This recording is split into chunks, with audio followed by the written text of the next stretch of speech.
How you doing? Good, I'm doing good. How are you? I'm pretty good. We got a call just basically that you were just reporting vehicles throughout the, I guess that we're driving around the IBC. Okay, what happened? I'm sorry? What happened? What happened? Yeah, what happened? It was just that we had received a call that you were reporting vehicles while they were passing by the IBC. Okay. Are you from the area? Yeah. Yeah. Mm-hmm. Do you have an idea on you just that dispatch knows that I'm in contact with you? This is a consensual encounter? No, we actually got a call. How come it's not consensual?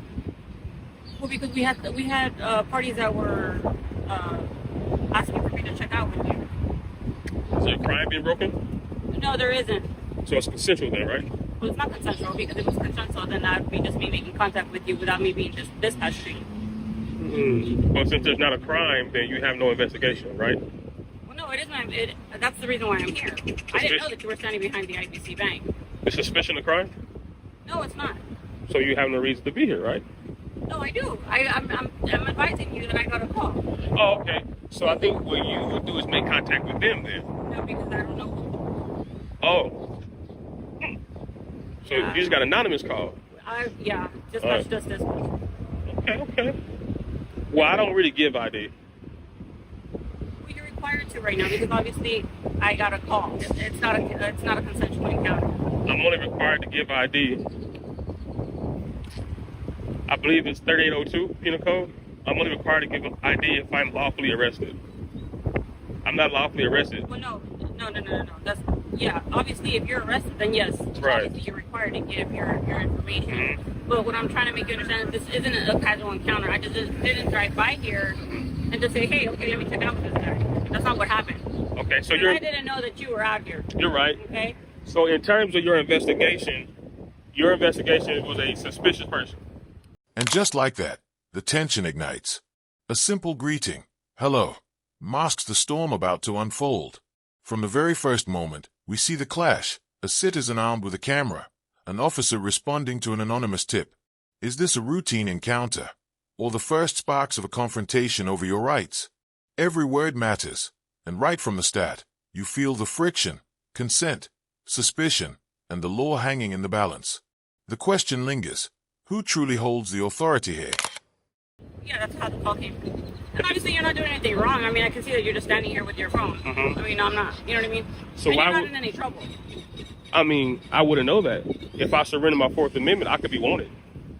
Then I'd be surrender of Fourth Amendment, then I could be in trouble. In trouble for what? I'm just saying, in hypothetical scenarios, we watch cops all the time, right? It still comes on TV. When someone surrenders their Fourth Amendment, such as their ID, you guys run that through NCIS, and then you go, or ASIS, you're right, and you run their system, their information is look for warrants. So now they surrendered their Fourth Amendment, then they're subject to arrest. Okay, so do you understand the reason why I'm here? Yeah, I totally understand that, but that would be like in a whole different circumstance, right? This isn't a traffic stop or anything like that. And Right. It's not a casual encounter. Mhm. I mean, you can just provide me information. We did get a call that you were out here recording vehicles. Again, you're not committing any crime. Mhm. The only thing is that I got dispatched here. Okay. No rings. You're not married? No, sir. Why not? No need to be. No need to be? Oh, wow. Woo. If you don't mind, I'll be out of your hair. It's kind of hot out here, and you can continue. to It's a drive. good shade. Look at this shade tree. Yeah, unfortunately, I cannot assist you with your investigation. That's not my job. I'm not going to do that. So even identifying me will be assisting you with your investigation. Well, the thing is that I don't know you personally. You're not supposed to. I'm a private citizen. Yeah, of course. So Right. what I'm saying is I got dispatched here. Well, you got to So know. it's not a consensual encounter, right? You do have to identify, is what I'm saying. I don't have to identify. Because it isn't a How long you been an consensual officer? encounter. A few years. Few years. I got a question. This is hypothetical speaking. I'm not insinuating nothing. This is a hypothetical conversation. When officers encounter a member of the public, Here comes the real fire. The citizen stands firm, invoking the Fourth Amendment, challenging every assumption. Is this encounter consensual, or is it a thinly veiled interrogation? Watch as the officer tries to justify the presence, yet no crime has been committed. The tension is palpable, every phrase is a chess move, and the stakes are the very rights that protect us all. This is more than small talk. It's a battle of understanding versus authority. and a member of the public Explain to them their right. Okay. I can hear you. I can multitask. Okay. Name? How's it going, bro? Officer Mugia, Badge number? 714. 747. What was your badge number? 747. Okay, just like a hypothetical question. I'm not insinuating nothing, but when officers encounter a member of the public and the member of the public state their rights or penal code, why do officers never think that they're police? Is it because there's a code of conduct that says if you're a police, you wouldn't do this?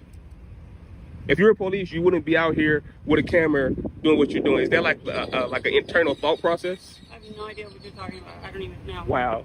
So no one. So when I rewind this and play this, you're saying I gave an incomplete sentence?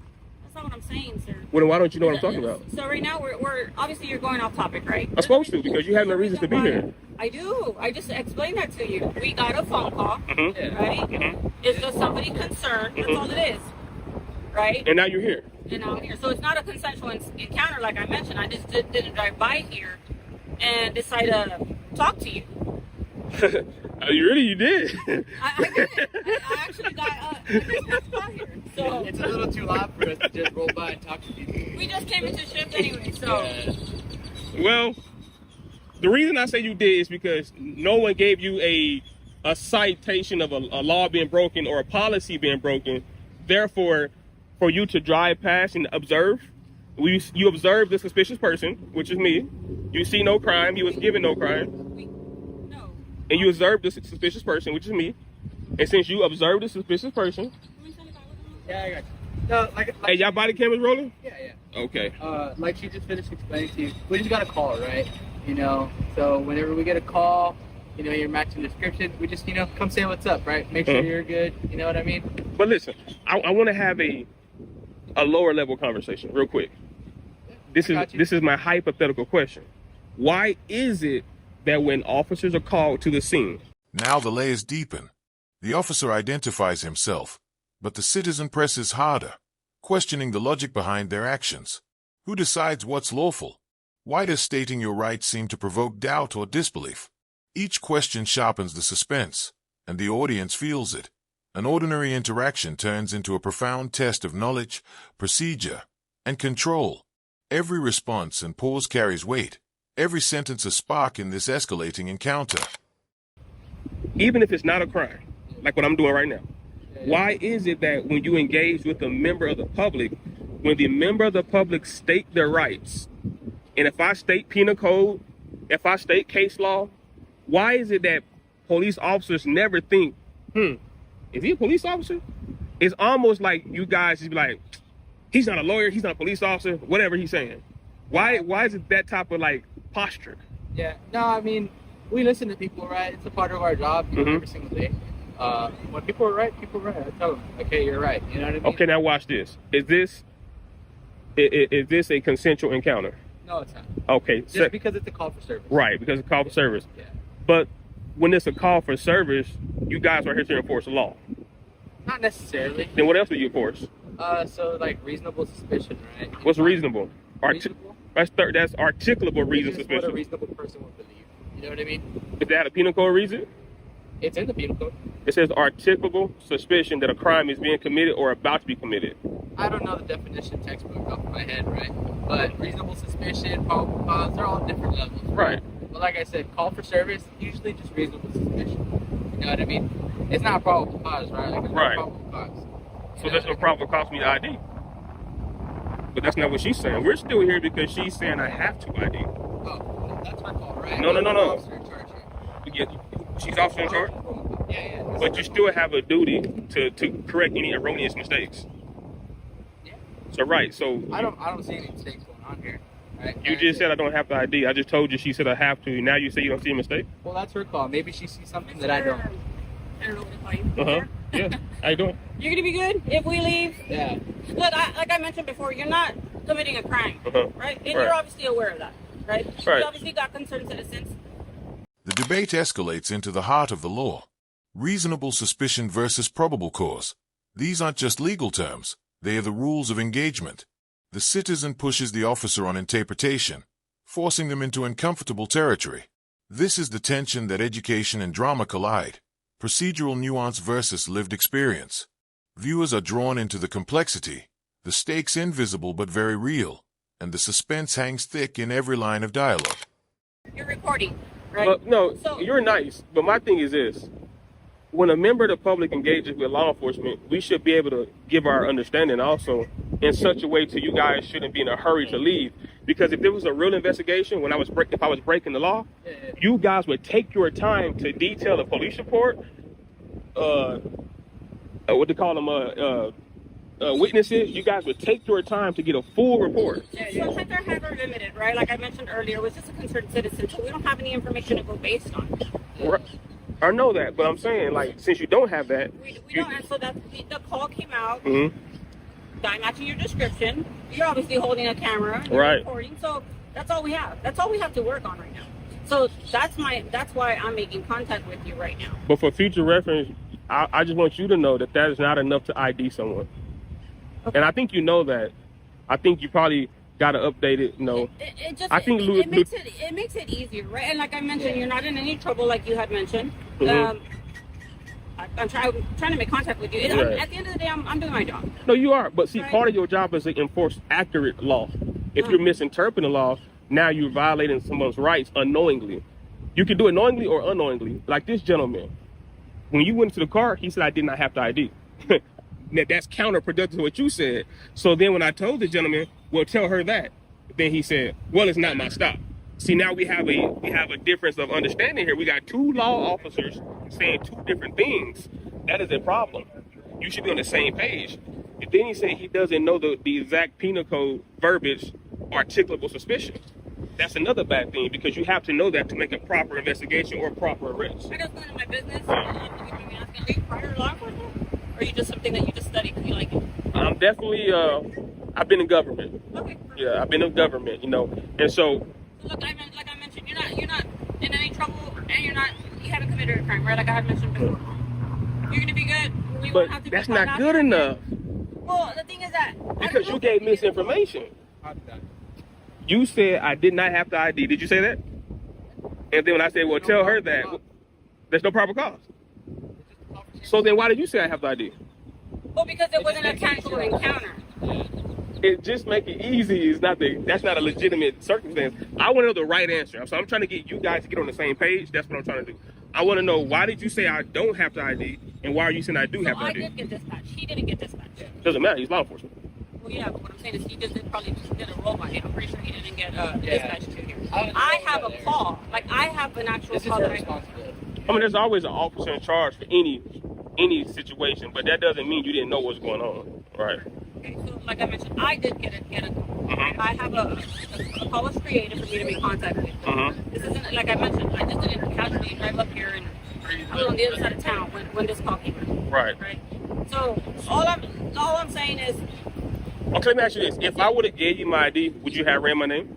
read it. Would you have ran it in the No, system? I would have logged it in. Just that I made contact with you. So you wouldn't have ran for warrants? No, there's a difference. I can log it in that I made contact with Mhm. you, and obviously you haven't committed a crime. And running it through the NCIC, TCIC, Right. which you had mentioned, is totally different. I wouldn't have done that. Now let me ask you this: how would a member of the public know when you're going to make that discretionary You decision? could have asked me just like you did right now.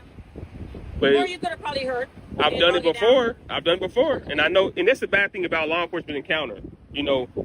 When a member of the public says something that happened in the past, law enforcement says, "Well, that's a different situation." But Which it was. when you guys encounter us, and you say, "Well, you could be doing this, you could be doing that," then we can say, "Well, that's a different situation." So it goes both ways, Well, Right. yeah, every situation. Here's the turning point. Conflicting statements explode the illusion of control. I have ID. I don't have ID. The citizen exposes cracks in procedure, showing the audience how easily rights can be misinterpreted or overlooked. The tension now is not just legal, it's systemic. The drama isn't only between two people. It's a window into flaws and accountability.